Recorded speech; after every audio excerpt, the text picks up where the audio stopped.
Salut les amis, j'espère que vous allez bien, que vous vous portez bien. Et oui, on se retrouve pour une nouvelle vidéo. Alors ça va être vraiment une petite vidéo celle-ci. Alors ça va être une petite balade et puis on va parler de 2-3 sujets. Allez, c'est parti.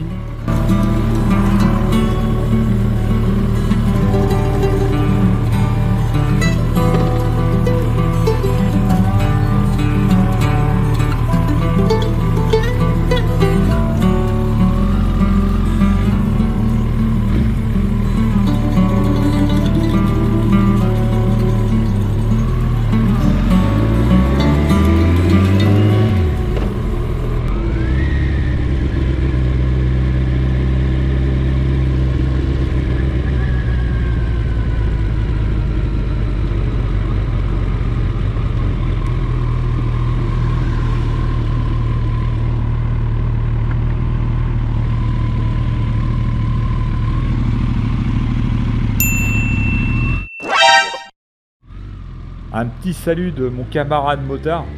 Alors, je vais être obligé de dire quelque chose que je n'aime pas dire, et ça fait un peu moralisateur, mais c'est vrai que je l'entends qu'il fasse très chaud, c'est très contraignant. Moi-même, j'ai un pantalon, j'ai cuir, dès qu'on s'arrête, c'est le sauna dans la tenue. Je l'entends, il fait très chaud, mais franchement, mettez des protections, les gars, mettez des protections, parce que le jour où vous allez tomber, je prends un exemple, je vais pas chercher très loin, mon frère a eu un accident très grave et heureusement qu'il avait sa tenue. Je pense que ça lui a sauvé la vie. Donc franchement, mettez une tenue. C'est vrai, il fait chaud, c'est désagréable, on a le cuir, on a le galère, voilà, on transpire. Mais ça peut vous sauver la vie, tout simplement, ça peut vous sauver la vie. Donc protégez-vous, c'est contraignant, mais protégez-vous. Le jour où vous allez tomber, vous maudirez cette journée où vous avez hésité à mettre la tenue et il sera trop tard. Parce que vous ne pouvez pas revenir en arrière. Les séquelles sont là et ça va être dramatique et irréversible. Donc c'est vrai que ça se joue peut-être sur une hésitation, mais cette hésitation, eh ben, ça peut vous sauver la vie. Donc franchement, habillez-vous les gars, habillez-vous, mettez une tenue, même si c'est contraignant, même s'il fait chaud. Je voulais vous parler d'un contenu que j'avais exposé dans ma chaîne sur le retour, justement sur celle-ci, que j'avais finalement avorté. Et pourquoi j'ai envie de le faire maintenant? Parce que il m'est arrivé il n'y a pas très longtemps, j'étais en moto, je roulais tranquillement et en fait il y avait une voiture qui était arrêtée un stop. À partir de là, pas de souci. Le problème, c'est que ce gars avait un portable, il avait le portable à la main, il était en train de parler et il n'a pas regardé à gauche. Et moi j'arrivais, j'ai failli passer, je l'ai loupé de très peu.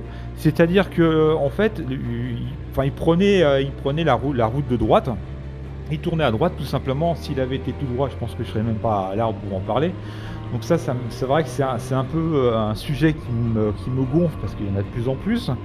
Et je dis pas que je suis blanc parce que c'est vrai que je suis un ancien repenti, que j'ai fait la même chose, mais je peux pas dire que j'étais meilleur que lui, j'aurais pas fait la même chose, que j'aurais regardé à gauche. On n'est vraiment pas. Alors c'est pour ça que je fais le test dans cette vidéo en fait. C'est un test de concentration. Et c'est très probant, donc s'il y a quelqu'un dans votre entourage qui vous dit oui mais moi j'arrive à me concentrer sur la route et en même temps téléphoner, et ben faites le test, vous lui faites le test, on va voir s'il réussit, peut-être qu'il va le réussir. Mais ça montre effectivement que le cerveau, et ça l'explique dans cette vidéo, que le cerveau il peut pas faire deux choses en même temps. Donc c'est parti, c'est un test de concentration. Allez, c'est parti. De faire prendre conscience qu'il faut être très vigilant sur les trajets du quotidien. Pour ça, elle fait faire un test à ses stagiaires. Il ne dure que quelques secondes. Donc là, c'est un exercice, on va demander aux stagiaires de suivre la pièce de monnaie et de pouvoir nous dire où elle est. Donc voilà ce fameux test. Donc on triche pas, on suit. Donc le but c'est de suivre la pièce, vraiment concentré sur la pièce. C'est un genre de bonto. Allez, c'est parti.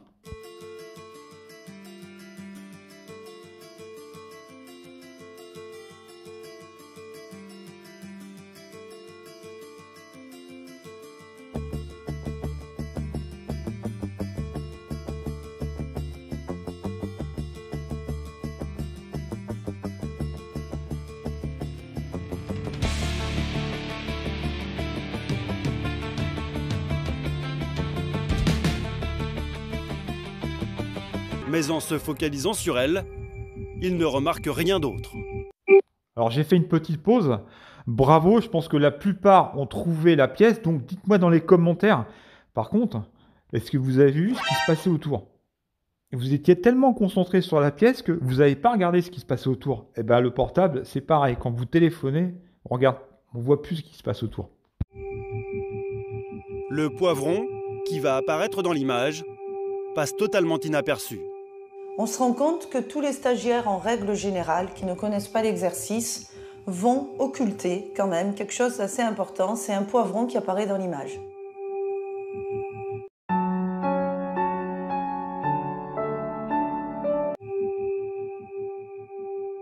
Quand on est en conduite, cet exercice permet de montrer quoi?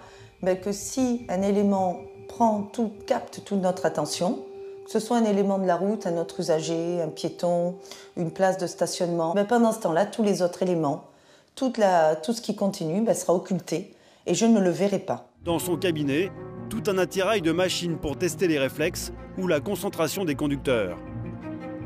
Sur le sujet du portable au volant, il est formel. Quitte main libre ou pas, notre cerveau ne peut pas gérer à la fois la conduite et le téléphone. Quand la personne est à côté de moi, c'est facile. Je ressens son humeur, je ressens son impression générale. Quand je suis au téléphone avec lui, même en kit main libre, je suis obligé de faire un effort d'imagination très important qui va m'enlever pratiquement la moitié de mes capacités de réaction à quelque chose d'imprévu sur la route. Donc s'il se passe quelque chose d'inhabituel, eh bien, je vais être incapable de réagir si je suis en train de discuter au téléphone.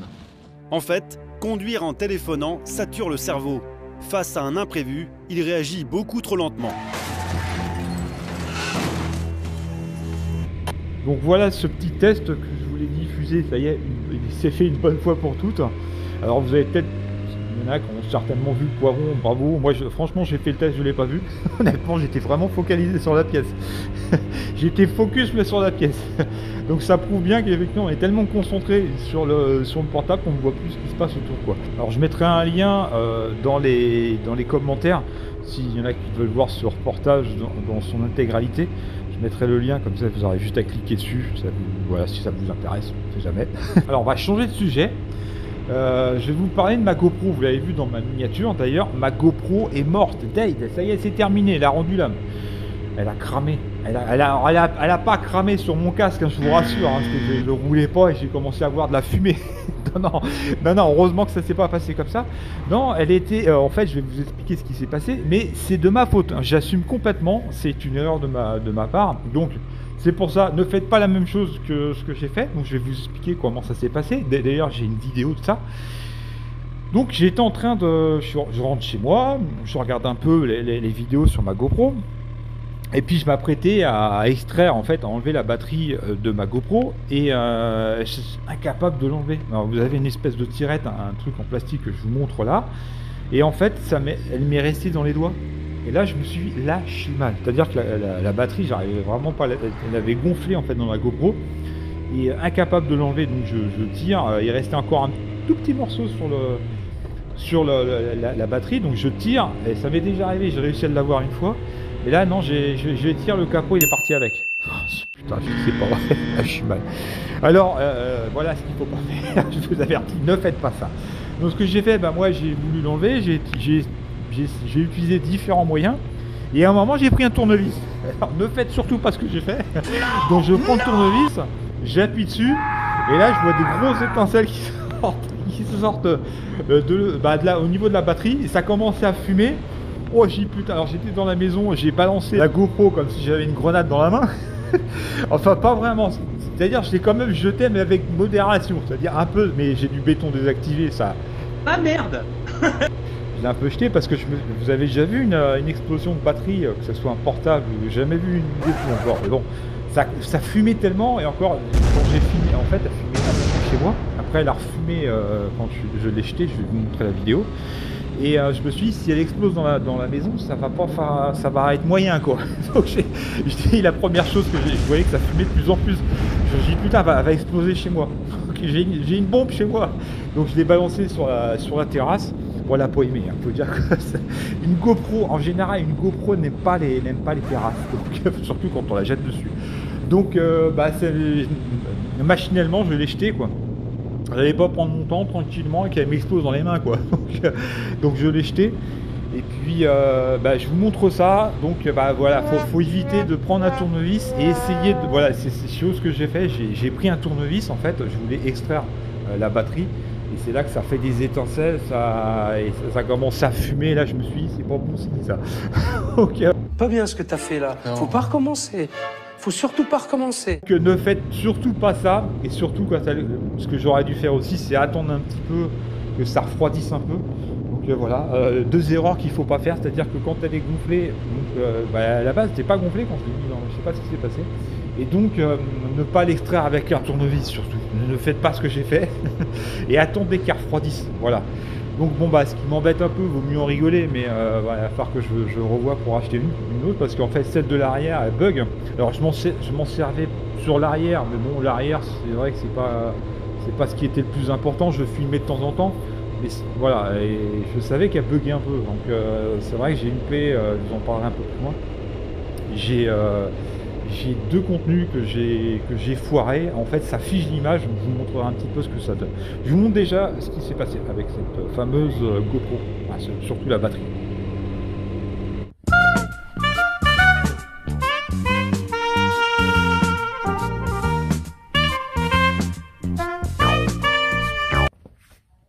Elle va exploser. Oh putain.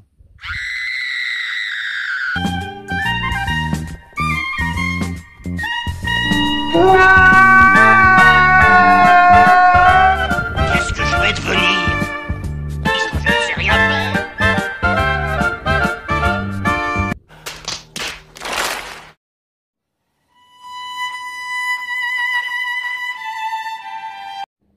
Les funérailles auront lieu demain.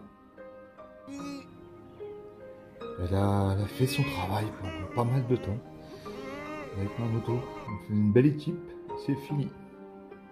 Par contre, il faut éviter de les balancer sur le béton. Elle est complètement morte, regarde. Hier, tu vois, regarde, la batterie. Ça a fondu à l'intérieur. Dramatique.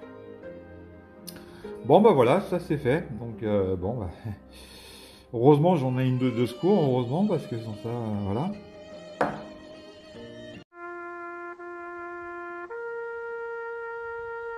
Alors, faut que je vous raconte quelque chose. À droite, là, à chaque fois que je passe sur cette route, j'y pense. Un jour, au moment où il n'y avait pas les tournesols, à droite, là, c'était à ras, hein, donc on voyait très bien ce qui se passait. C'était une genre de clairière. Et je vois un espèce de truc, un mastodon, une espèce de truc énorme. Au départ, je pensais que c'était un gros chien noir. Et en fait, c'était pas un chien noir, c'était un sanglier. Mais vous auriez vu le mastodon. Mais je me dis, mais putain, en fait, tu prends ça, en fait, mais t'es mort, quoi. Il était énorme. Et en fait, il courait, et je le voyais courir. Moi, j'étais en moto, j'étais à droite, bon, ça va, il était loin, il n'y avait pas de souci. Mais je le voyais courir, et en fait, il allait traverser la route, tout simplement. Heureusement, à ce moment-là, il n'y avait pas de voiture.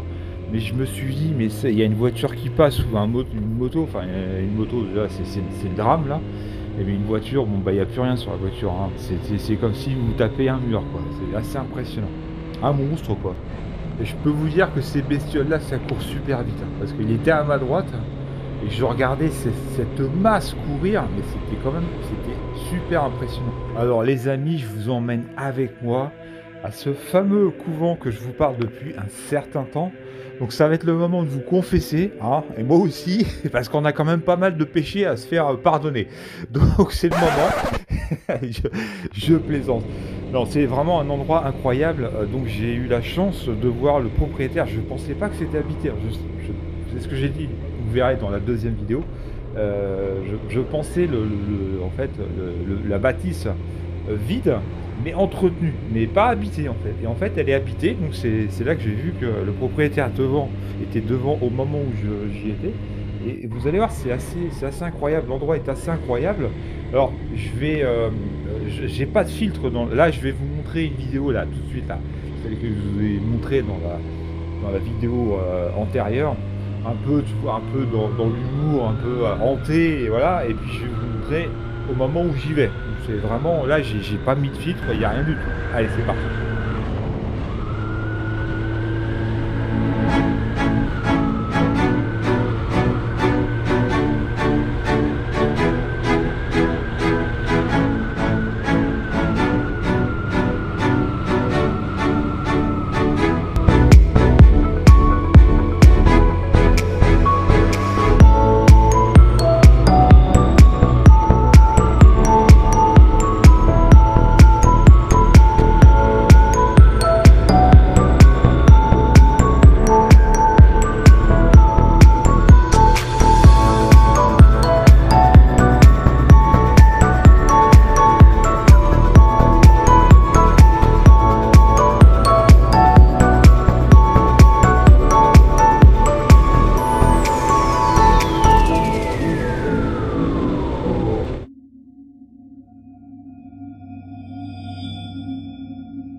J'ai mis en pause en fait, je vous explique, hein. En fait là il y avait le propriétaire qui était devant, je l'ai pas vu tout de suite en fait, parce que j'étais vraiment omnibulé par la bâtisse qui dégage quelque chose, et c'était vraiment sympa, vraiment le cadre est vraiment très agréable, et le propriétaire était d'ailleurs c'est lui qui m'a parlé de lui-même, c'est vraiment quelqu'un de super sympa en plus, et le problème c'est que j'avais le casque, et ma moto ventilée, je n'entendais pas du tout ce qu'il me disait, on avait vraiment un problème de communication, donc c'était pas forcément évident.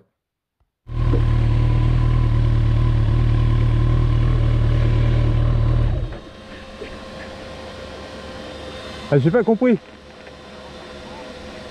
Non, je...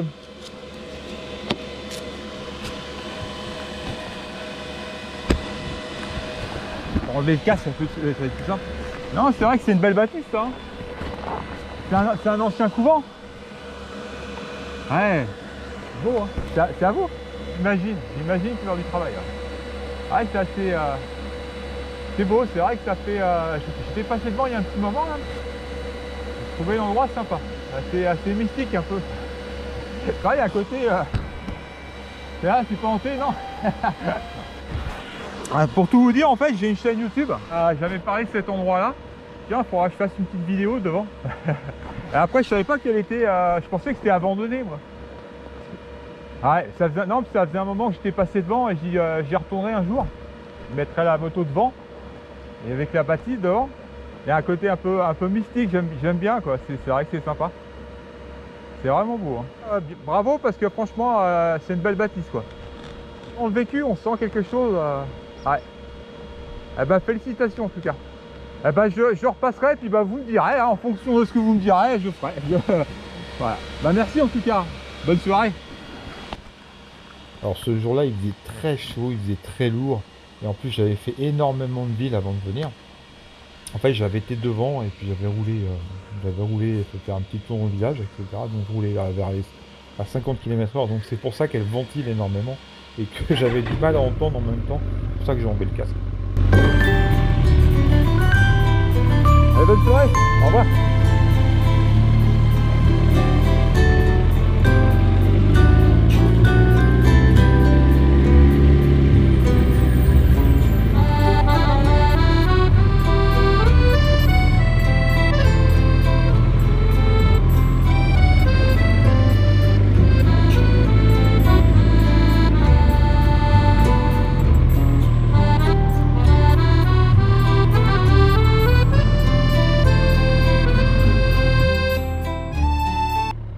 Un petit débrief de l'échange que j'ai eu avec le propriétaire. Donc la communication était compliquée parce qu'il faut savoir que déjà il était en hauteur, moi j'étais sur ma moto qui ventilait et alors j'entendais rien du tout donc c'était très compliqué. J'ai compris qu'effectivement il rénovait cette bâtisse qui est vraiment magnifique et j'ai été au culot et je lui ai demandé s'il était possible avec son accord. Alors après c'est ce que je lui ai dit, si vous dites non il n'y a aucun souci, je l'entends et je le comprends, je ferai juste une vidéo si vous êtes d'accord. Il m'a dit non, si vous voulez, enfin il m'a dit si vous voulez filmer devant et derrière, ça peut être envisageable. Donc je lui ai dit simplement que je repasserai pour revoir ça parce qu'on avait énormément de problèmes pour communiquer et puis on voit ça pour fixer une date. Voilà, tout simplement. Donc ça va être dans la deuxième partie que je vous montre là, tout de suite. Voilà l'endroit. Ah, c'est l'entrée en fait, c'est l'avant en fait du couvent. Alors, on va voir ce qu'il y a marqué devant. Et puis je vais aller sonner. Ah, j'ai mis la petite mère là, et j'ai une personne. Là, un petit renfoncement. Là. Elle est à l'ombre. Je voulais pas la mettre trop là-bas qui est en plein soleil, là. C'est super chaud. Donc là, elle est parfaite. Je vais attendre qu'elle refroidisse un peu, puis on va y aller. On va servir de bon. Elle a bugué 3 fois la GoPro là. Donc je vais vous montrer un petit peu ce que ça donne, un fichier endommagé, enfin un fichier inexploitable. En fait vous avez, donc quand je mets la vidéo en fait en route, l'image reste figée, vous avez bien le son, donc il y a le son comme ça, mais vous n'avez pas l'image, donc je vais vous la mettre en route, je vous montre ça. Et j'ai perdu 2 contenus comme ça. Donc je savais qu'elle buguait un petit peu à l'arrière, mais bon, je vais voir si c'est pas la carte SD, parce que souvent, des fois c'est la carte SD, mais c'est la carte SD que j'ai récupérée dans l'autre GoPro, que j'ai malheureusement perdu, et ça m'embête un peu. Alors j'en rigolais hein, tout à l'heure, il vaut mieux prendre ça avec humour, parce que de toute façon c'est comme ça, on peut pas revenir en arrière. Mais donc je vous montre ça, et puis il va falloir que je trouve une solution. Donc peut-être que j'en rachèterai une autre, j'envisage ça. Voilà, je vous montre ça. Allez, c'est parti.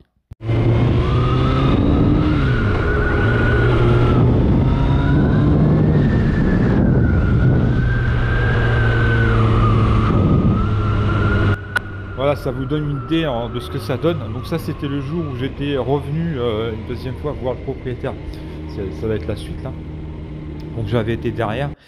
Et donc ça donne ça, c'est-à-dire que il y a bien le son, hein, voilà, la GoPro, pression qu'elle tourne, et finalement vous avez une image figée. Donc j'ai eu deux fichiers comme ça.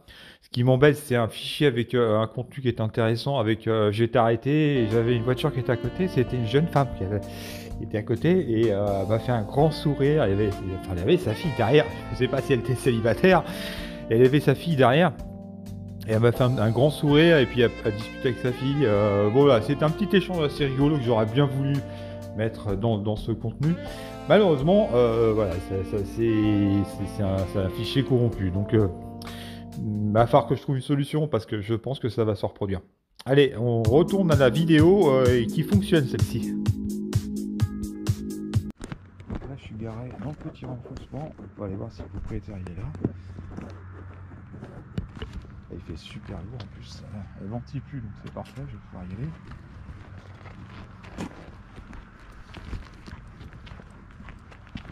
Alors, c'est vrai que j'aime pas trop venir à l'improviste comme ça, mais bon, pas le choix.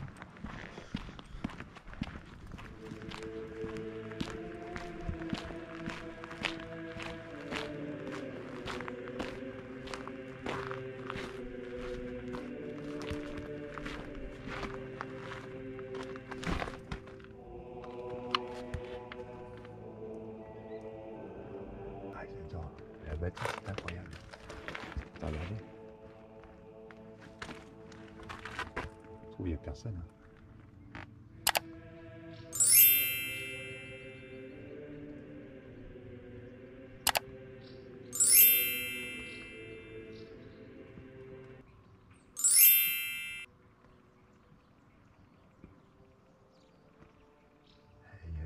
Il n'y a personne.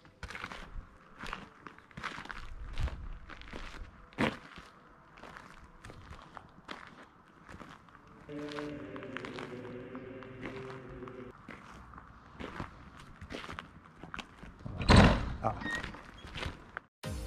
Et oui les amis, c'est la fin de cette vidéo. J'ai essayé de faire des vidéos pas trop longues maintenant. Voilà, et déjà celle-là elle est un petit peu longue déjà avec le petit commentaire que je vous fais à la fin. Donc je sais que je sors un peu du cadre de la moto, mais ça reste une vidéo un peu exceptionnelle. Donc je ferai... alors j'espère que certains abonnés vont aimer, mais bon après de toute façon je reviendrai dans le contexte de la moto, il n'y a pas de souci. Ça sera vraiment une vidéo exceptionnelle. Donc la suite dans ma prochaine vidéo. Donc il y aura une partie effectivement sur le couvent. Vous verrez un petit peu l'histoire un peu du couvent. Je vous en parlerai dans ma prochaine vidéo. Et puis c'était pas qu'un couvent. Vous verrez ça aussi dans ma prochaine vidéo. Et puis bien sûr on reviendra, comme je vous ai dit, dans le contexte de la moto avec les balades, des rencontres, enfin ce que je fais en général, des imprévus qui peuvent arriver. Donc vous verrez ça dans ma prochaine vidéo. Faites attention sur la route et en dehors de la route. Allez, salut!